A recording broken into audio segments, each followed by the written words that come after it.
Talk about Mabel if you can. You guys passed each other in the WWF. I don't know if you did beforehand, but obviously impressive with the size, and he was a mountain of a man. But kind of talk about your experiences there with Mabel if you can. Didn't know him all that well, other than he seemed like a good guy. He was one of those guys in the dressing room. When you'd watch him on camera, and he'd give that snarl, right? And like you said, is standing next to him. He's pretty big. But that was like a common thing in WWE, right? I mean, like you'd stand, at 6'1" and 250 pounds, you were like the little kid in the dressing room. It was truly the land of the giants.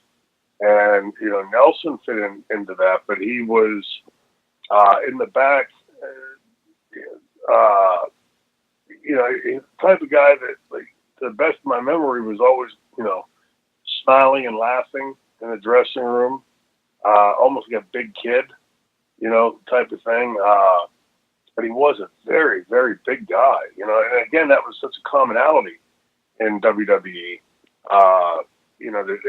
It didn't strike you, when you first go there, it's sort of breathtaking. Right? You spend your life, trying to grow in the gym and, be your best. And then you walk into the dressing room and, you feel like you're a 3-year-old kid standing there because you're around giants. But he was a very disarming guy, in the sense that when you're around him, he didn't, because of that physical size, have an intimidation factor about him. And I think it's partly because of his personality, the way he was outwardly. That he, in the back, like I say, always, when I think of him in my head, I see him smiling. He's always smiling and goofing and cutting up and, always quick to say hello, that type of thing. Just a very disarming guy. But he was involved in the infamous Bill Watts Massacre, right? The Bill Watts segment that Bill was trying to, Bill was big on the idea of heels having heat. Believing, and I agree, they always have with this assessment, that heels, when you have a territory where heels have heat, people will then pay to come out and see their babyface heroes, because they feel that without them being there, their babyface hero has no chance. And on the night that we did this, I believe it was Lansing, Michigan. I may be right. It was Michigan somewhere. It was a Michigan town. And I'm pretty sure it was Lansing. I may be wrong on that, but I remember being in Michigan, where Bill Watts had called all of us into a room the night where we laid all the baby faces out. I picked Shawn Michaels up and gave him a vertical suplex face first onto the stairs, and it was a massacre. We had gone out, and I remember the building being in stunned silence. All except for the woman who tried to attack me over the railing. Because it was so odd in the WWE to see that. Vince McMahon just does not believe in leaving the babyfaces live. And Bill came into that night. We always call it the Bill Watts Massacre, night of the Bill Watts Massacre, because he had done something that I don't think you've seen since. Where the fans were left jaw dropped. They didn't expect it, didn't see it coming.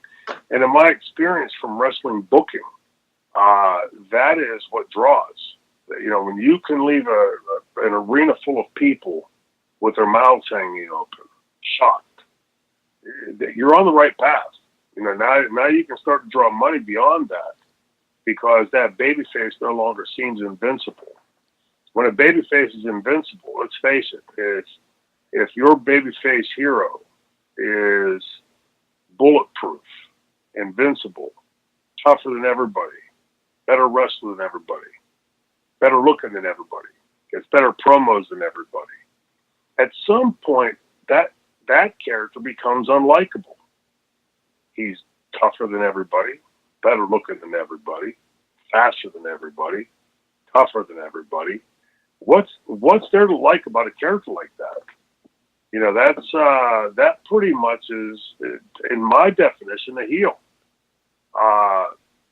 So when you make somebody impervious, like I used to tell Taz, there's a reason there's kryptonite in the Superman comic books, because without kryptonite, it's a 2-page comic book every month. Here is Superman. Here's this month's villain. Superman wins. There's got to be a chink in the armor of the babyface that makes the babyface human. If the babyface is human and not impervious, now that babyface hero must get my support. I must be there to support that babyface. Without that, if the babyface is all of the things I said above, invincible in so many words, well, he doesn't need my help. He's going to win, or she's going to win anyway. Doesn't matter. And so, you know, going back to the Bill Watts Massacre, that's what Bill was trying to achieve with that. It wasn't to hurt any babyface. It was to elevate the heels in a company where babyfaces were routinely put over just because they're babyfaces, and to throw a curveball to the audience, to see how much Vince adhered to that philosophy. It wasn't long after that Bill Watts got fired for the night of the Bill Watts Massacre. But go back and watch the footage with Nelson, with me, and you know, all the heels that laid the baby faces out that night. Go back and watch that footage and watch the audience, and then ask yourself, when's the last time you saw that kind of reaction in the WWE audience?